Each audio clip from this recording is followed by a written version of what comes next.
So you plan a trip to Korea and you think to yourself, I'm gonna swing by a couple Korean bars, it should be easy. Bars are bars, right? Wrong. Bars are very different here in Korea, so today we're gonna give you our tips for surviving Korean bars. And we're gonna drink on camera. Because what else do we do? It's our job. Is that alcohol? Let's make a video about it. For science. Of course.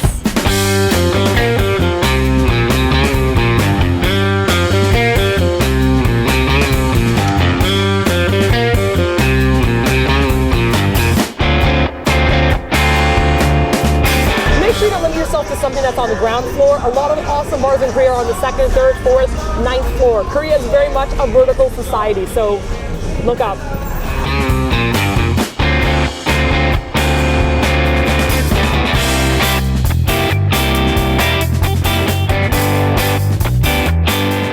This little table right here, this is our own little individual booth. There's no mingling going on here. I can't just walk around with a drink and pick up fly honeys. I'm in my own little antisocial booth right here, just for my friends. You could be social with each other, but not with strangers. You also use the word fly honeys, which is probably going to prevent you from meeting anybody anyways. It's a good thing you're married. Girls like being called fly honeys, don't they? Because I'm a girl. That's what I learned from rap songs. Uh-oh. The point is, if you're coming to a Korean bar to pick up, it's not the place to pick up. You're going to have to go to a different style Korean bar. So if you walk in the door and you see booths, turn around and walk your way out. This is for friends and dates.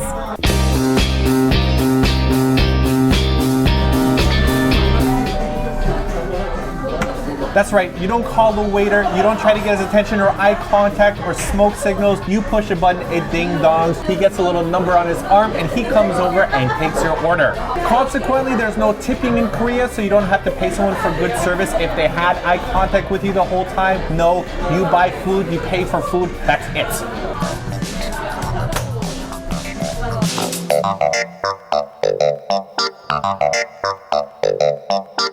Now, when it comes to drinks, which is probably the key part of coming to a bar, if you're expecting to find something like a Long Island iced tea or like a rum and coke, you are not going to find it. Nope. A Korean bar is going to serve things like makgeolli, which is like a rice wine. You're going to get soju, which is basically like the alcohol of choice in Korea, and it's a one-shot kind of beverage. We've done a lot of videos on it before, which you can check out if you're interested in that. And also local beer. That's about it. And we don't mean like microbrewery beer, we mean like the local basic Korean beer. The cheapy cheapies. The cheapy cheapies. So don't expect rum and cokes. You're going to have to go somewhere else for that.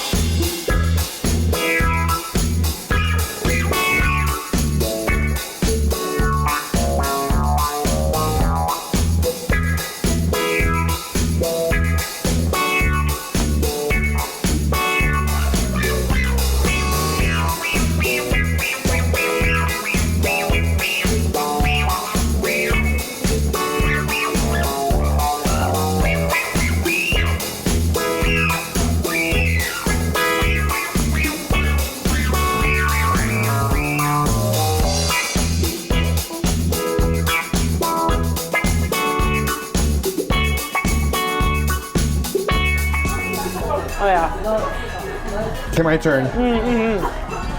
Share some with me. This is my pineapple. I believe I ordered a pineapple for me. I remember when you used to be nice to me. I'm all for like a really good Manhattan and like a really good old fashioned once in a while. But sometimes I just want a pineapple hollowed out and blended in front of me with alcohol in it. You know what I'm saying? That was delicious. I didn't taste any. I'm gonna have to taste another. It's almost like a pina colada without any. Yeah, no, it's just straight up like a pina colada. Next time we smuggle in our own coconut cream.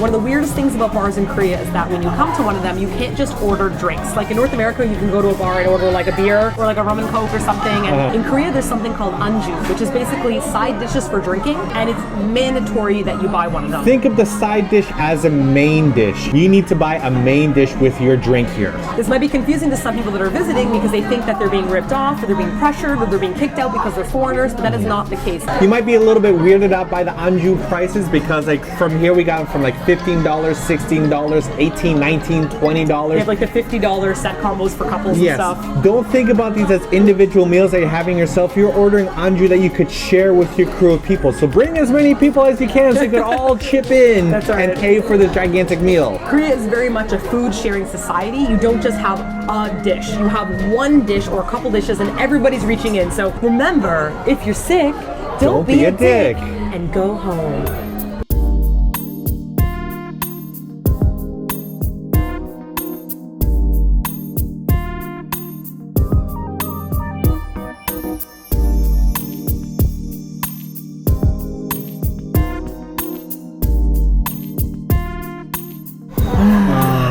Okay, you can get a lot of this on the street, but this is like an ante-up version. So I mean, come we on. got deep fried squid. These are fish cakes, but don't think cake as in birthday cake. Cakey, think cakey, like, cakey. yeah, savory food, like pressed yeah. fish cake. And it's soaking in tteokbokki, which is like a spicy sauce, and it's got little rice noodles in that are kind of like chewy. This thing is my favorite. It's a doshirak. This is just rice with egg and kimchi and Usually spam, yeah. And it's pretty much this is like a Korean lunchbox. Old school, like 90s. Old school. Like these things are so warming to the soul. Now the way you eat one of these doshirak right here, take a spoon, chop up the egg like so. You want to break into little pieces so it evenly shakes through. And now we get to the mixing part. Make sure it's closed properly, Simon.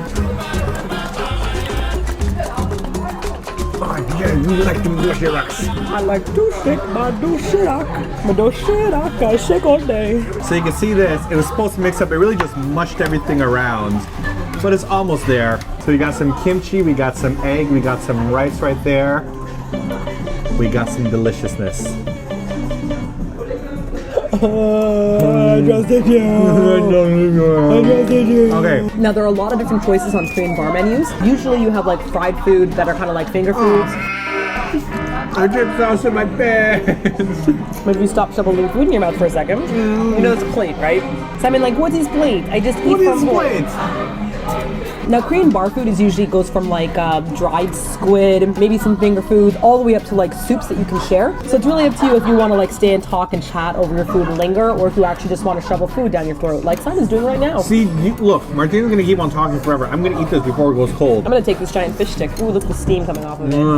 You see that? Oh yeah. Ooh. Lee, if you can answer the skill testing question, we will give you all of the food here, plus a brand new car.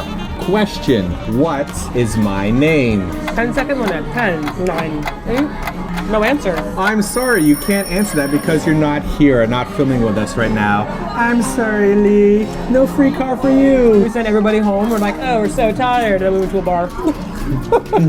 So that's it for this week's Food Adventure program for awesome people. I hope that you found these tips useful so you can learn how to navigate through a Korean bar. We've got some more top secret tips, including how to get free birthday cake if you're in a Korean bar. If you want to know how to get this free cake, we're going to tell you. Click on the link right here and read a lot more about it. Simon, you're giving away my pro tip secrets. This is what we do here. We tell you how to live your Sharing life is to the caring. fullest. You're going to drink more of this pineapple. Becky K. No. You're so cut off. Oh man. I love the cocoa. That's not a cocoa, Simon. I love the pineapple.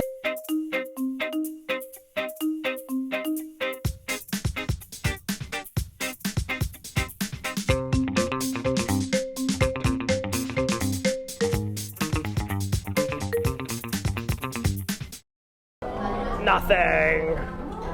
Maybe I can just... Hold on. Wait. I got it. No! Sharing is caring.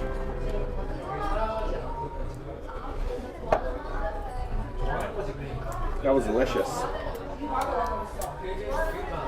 So rude.